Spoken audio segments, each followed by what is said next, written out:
हुताशनी पौर्णिमा होळी सण यंदा 13 मार्च 2025 ला होळी आहे। हुताशनी पौर्णिमा होळी सण संपूर्ण देशभरात अतिशय उत्साहाने साजरी केली जातो।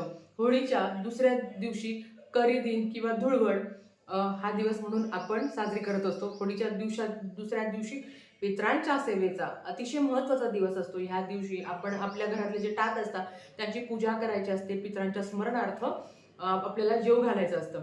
आजच्या व्हिडिओमध्ये होळीच्या दिवशी किंवा अगदी होळीच्या आधी तुम्ही आपल्या देवघरात काही महत्त्वाच्या वस्तू आणायच्या आहेत, त्या कोणत्या तेच आपण आजच्या व्हिडिओमध्ये बघणार आहोत। तर चला व्हिडिओला सुरुवात करूया। सर्वप्रथम होळी म्हणजे हुताशनी पौर्णिमा अतिशय महत्त्वाचा दिवस, लक्ष्मी प्राप्तीसाठी सुद्धा। आणि होळी हा दिवस आपल्या आयुष्यातील जी काही नकारात्मकता आहे, जे काही वाईट दोष आहे, वाईट गुण आहे, त्याचा त्याग करण्याचा दिवस असतो। मनुष्य रूपी आयुष्य आपल्याला भेटलं आहे, तर आपल्याकडे भरपूर असे अवगुण असतात, तर त्याचा त्याग करण्याचा हा दिवस असतो। आता होळीच्या दिवशी पौर्णिमा कधी लागणार आहे ते बघूया। तर सकाळी 10:36 गुरुवारी 13 तारखेला लागणार आहे आणि शुक्रवारी सकाळी 12:25 संपणार आहे। असे 2 दिवस आपल्याला पौर्णिमा साजरी करायची असते। सेवाबद्दल आपण नंतर बोलूया। आजच्या व्हिडिओमध्ये काय वस्तू तुम्ही खरेदी करू शकता ते तुम्हाला सांगते। सगळ्यात आधी तुमच्या घरात एखादी वस्तू नाही आहे, देवघरापासून सुरुवात करूया। देवघरात एखादी वस्तू नाही आहे जी तुमच्या गरजेची आहे, ती तुम्ही खरेदी करू शकता।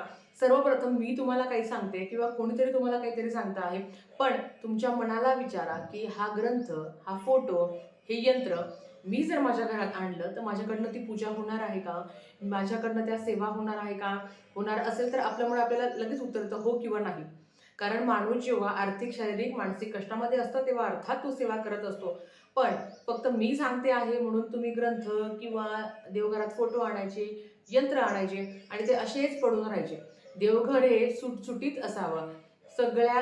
बऱ्याच वेळा जेव्हा फोटो बघत असतो तेव्हा असं दिसतं की घरात इतके ग्रंथ, त्याच्याबरोबर इतके मंत्र, म्हणजे जे आपण यंत्र ठेवत असतो ते सुद्धा असतात आणि देवांचे फोटो सुद्धा असतात। म्हणून आपल्याकडनं ती पूजा होणार आहे का? आपण जर हे यंत्र आणलं तर आपल्याकडनं सेवा होणार आहे का? होणार असेल तरच तुम्ही गोष्टी खरेदी करा, नाही तर होणार नसेल तर आणू नका। कारण ते यंत्र आणून जर तुम्ही घरात ठेवलं आणि जर तुमच्याकडनं सेवा झाली नाही तर अर्थात त्याचे दोष पण तुम्हाला लागतात। म्हणून सांगते, देवघर सुटसुटीत मोजकं असल्या वस्तू तरी चालेल, पण सेवा करणार असेल तर आवर्जून आणू शकता। सर्वप्रथम हुताशनी पौर्णिमा हा दिवस लक्ष्मी प्राप्तीचा, माता लक्ष्मी आणि भगवान विष्णूंच्या सेवेचा अतिशय महत्त्वाचा दिवस। कारण पौर्णिमा आहे। पौर्णिमेच्या दिवशी आपल्याला भगवान विष्णू आणि माता लक्ष्मीची उपासना करायची असते। तर आपल्या देवघरात भगवान विष्णूंचा फोटो असणं महत्त्वाचं आहे। आता बघा, तुम्ही म्हणाल की ताई बाळकृष्णाची मूर्ती आपल्या घरात असते। बाळकृष्ण आणि भगवान विष्णू एकच रूप आहे, पण भगवान विष्णू यांची कारकीर्द हे जगाचं पालन करत असतात। बाळकृष्ण हे बाळकृष्ण आहे। बऱ्याच वेळा आता जेव्हा आम्ही व्हिडिओमध्ये मूर्ती वगैरे दिसते तर माता लक्ष्मीच्या शेजारी भगवान विष्णूंची मूर्ती असणं सुद्धा महत्त्वाचं आहे। पण ज्यांच्या घरात मूर्ती नाही आहे तर त्यांनी आवर्जून आपल्या घरात भगवान विष्णू आणि माता लक्ष्मीचा फोटो ठेवावा।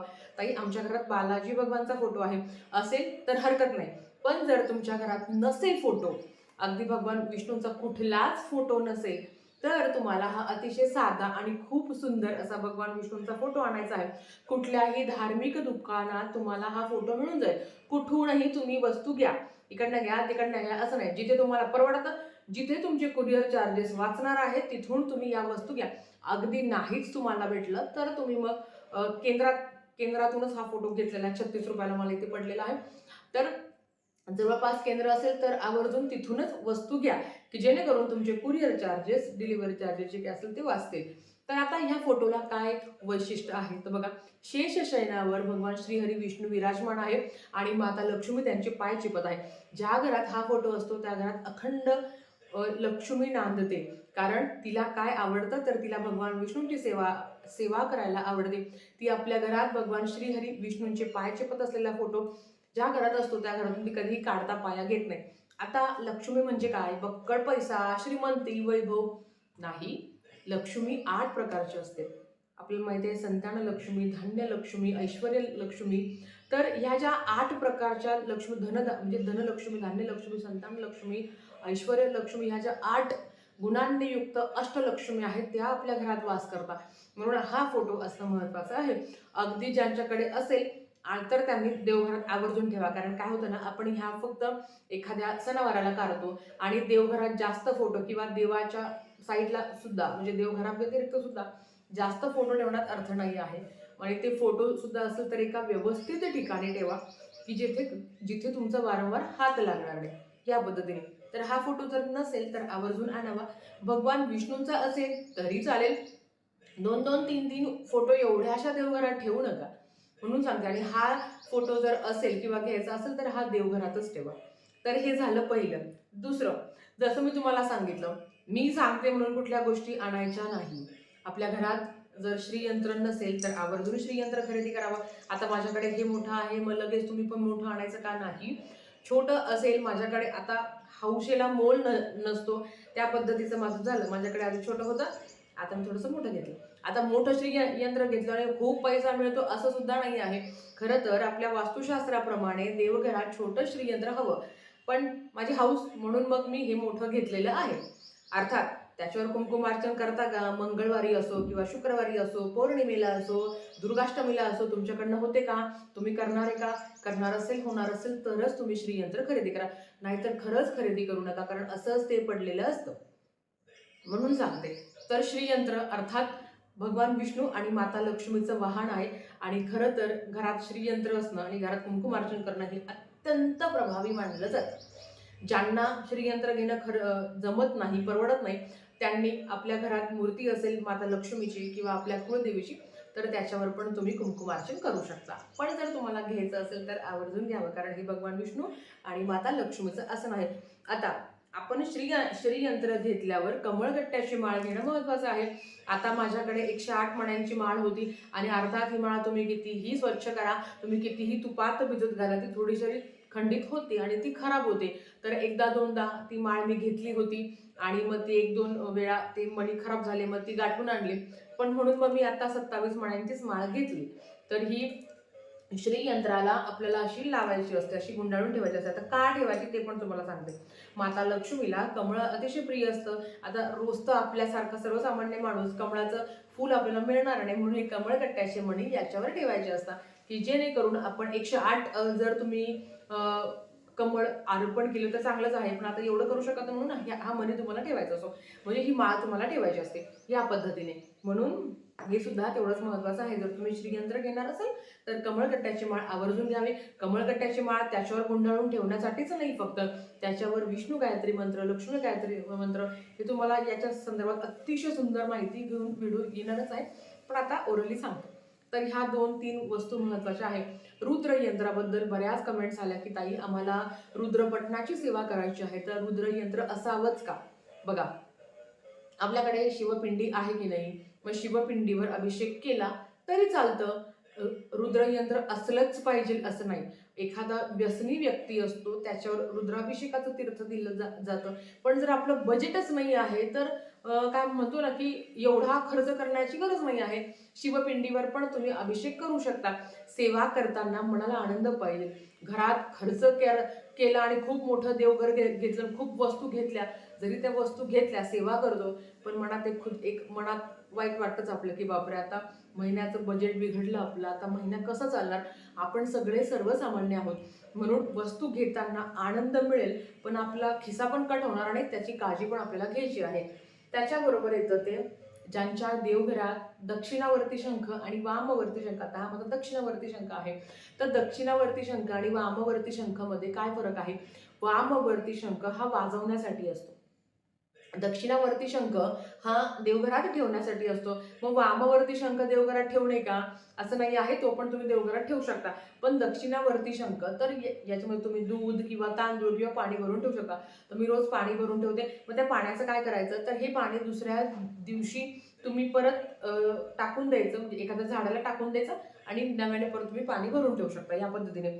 तर हा दक्षिणावर्ती शंख पण ओळखताना जेव्हा तो तुम्ही तुमच्या कानाला लावणार तेव्हा समुद्राचा आवाज येतो बघा. तुमच्याकडे जर ओरिजिनल दक्षिणावर्ती शंख असेल तर असं आवाज येतो त्याचा, आता असा आवाज येतो. तुम्ही आता कानाला लावा बघा, तर तो दक्षिणावर्ती शंखाची ओळख आहे. तो थोडासा महाग असतो, पण तो प्रॉपर दक्षिणावरती शंख असतो. आता माझा आवाज येतो, म्हणजे आवाज जो ओरिजिनल असतो त्याचा असा आवाज येतोच असो. तर ह्या शंखाबरोबर हे स्टँडही महत्वाचं आहे. आता हे कुठल्याही धार्मिक दुकानात तुम्हाला स्टँड मिळून जातं. याच्यावर असा शंख ठेवायचा असतो. ह्या पद्धतीने तुम्ही कुठूनही घ्या, केंद्रातून घ्या, केंद्राजवळ असेल तर केंद्रातून घ्या, नाहीतर कुठल्याही धार्मिक दुकानात तुम्हाला आजकाल सगळ्या गोष्टी मिळतात. पण खरेदी करत असताना ते ओरिजिनल आहे का तेही बघणं तेवढं महत्त्वाचं आहे.